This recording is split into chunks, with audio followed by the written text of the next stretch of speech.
So I don't know if I'm the only one that felt this way, but I was admittedly skeptical when I heard that a fourth Toy Story film was going to be coming out. And I was surprised initially because I thought to myself that the first three films was such a lovely story arc and the third film ended so well. So taking that all into consideration, I thought, well, here's this film where Pixar is just trying to absolutely milk every last penny they can out of this franchise.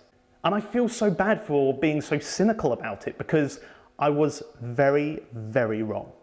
Here comes the deal with the reel for the new Toy Story 4.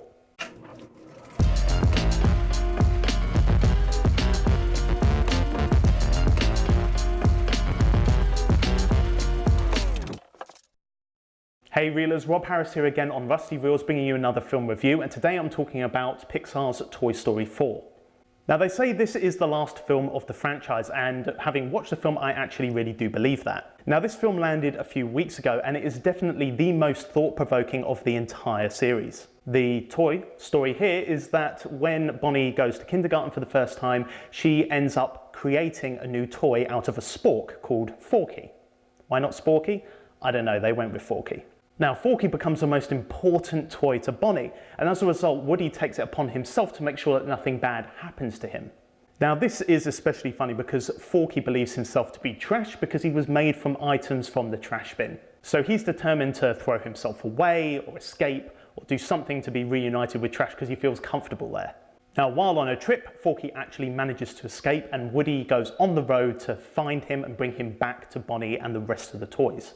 And this is where the film starts to gain a little bit more momentum. Now that's all I'm going to give you in terms of the plot without spoiling anything more, but this film really has a multi-range of different aspects to it. Now this makes it very enjoyable given the dialogue and the different situations that the characters find themselves. There are very interesting existential questions raised in this film, more so than they have done in the previous films. It is very much Forky kind of asking the questions, you know, why am I alive? Why am I here? You know, what is my purpose? But it's very clever because it kind of reflects then on Woody.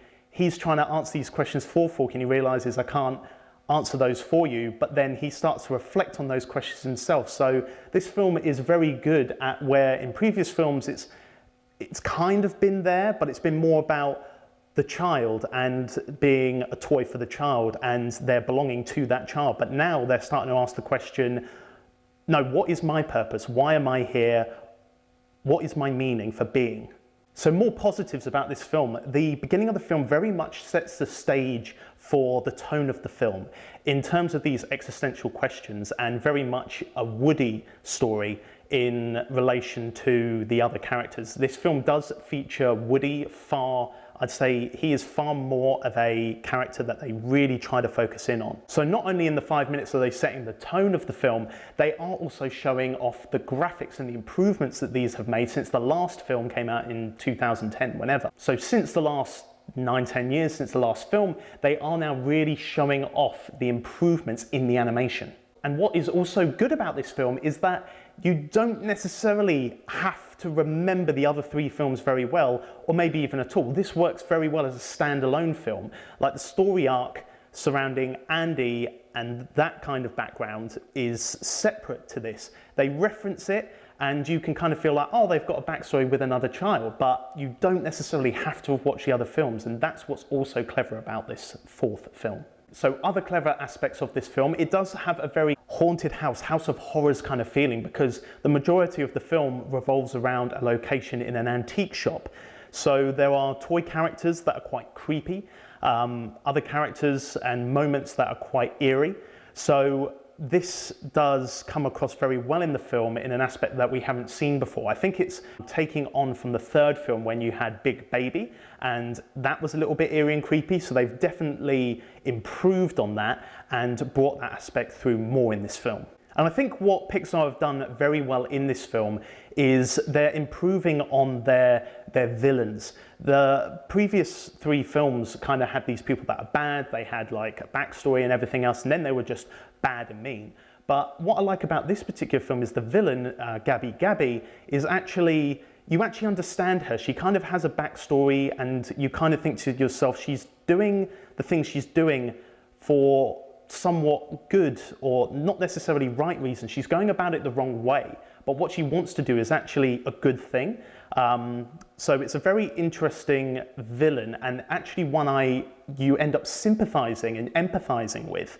So this is a very clever aspect, and I think is better than just having these, you know, evil villains like, aha, I've got you now, Woody and Buzz Lightyear. It's more relatable.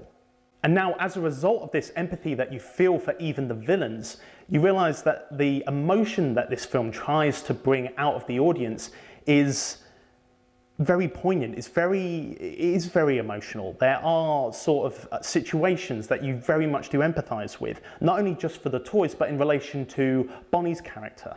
Like her first days at kindergarten, you feel very paternal and scared for her going into this new environment and feeling shy and lonely. And it's amazing how they get those kind of concerned feelings out of you as an audience member. Now, some of the bad points, I wouldn't say bad, I'm nitpicking here a little bit. Just little things that I noticed and I thought, you know, could have maybe done differently. So while I have said this is the most thought-provoking of all the films and very existential in terms of the questions it raises, it is very much a Woody film. I feel like it is so Woody focused and you kind of lose sight of the other characters. I feel like the other toy characters like Jessie, the Potato Heads, Mr. Pig, T-Rex, Slinky, they all fall into the background. Any moments that they have, I feel like aren't particularly memorable until towards the end of the film where the action picks up a bit more. Something I really didn't like in this one that made me raise an eyebrow was Buzz Lightyear. He is very much a sidekick in this film. He's always been a decent role. He's always been emphasized quite well in the films, and also very funny. But now he's very much a sidekick, and they've really dumbed his character down. There's a moment where him and Woody have a conversation and it's quite funny, but then that joke carries on for the remainder of the film, and I think to myself, have you never considered this before? Why is he acting like he's only just discovered he's a toy? And he hasn't got this self-awareness. Another negative is based on the marketing and the advertisements for the film. I thought Duke Kaboom, who is Keanu Reeves' character, was going to have a bigger role, more emphasis in this film, but actually he's very minor and not very funny. I felt like the lines delivered were very flat. The jokes were also quite flat as well. I thought the character was going to be similar to Michael Keaton's Ken doll character in the third film, where the jokes were going to be like really funny, but the fact they had this really obscure Canadian toy that obviously is probably just made up for the purposes of the film, you couldn't relate or find anything funny to that character, and it was all dependent on the delivery, but then the delivery was flat. As I mentioned, the rest of the toys kind of get left behind in this film. I feel like they refer to them every now and again to remind you that they're still involved, but like I said, very forgettable, not very memorable. Now, while I am listing these pet peeves, these are all very forgivable. They in no way detract from the film and what it leaves you with following, which is a very enjoyable, very actually emotional film that leaves you realizing that this is actually a very befitting end for the Toy Story franchise. So that's my review. Comment below on the deal with the reel. If you enjoyed, please like this video. Thank you. If you want to see more Rusty Reels content, you can follow us on social media at Rusty Reels. You can also check out the YouTube channel and subscribe as well, and make sure you turn on the notifications so you know when future videos are published. You can even give one of these suggestions a watch. Preferably, just do it all. Thank you very much for watching, everyone, as always, and in the meantime, just be real.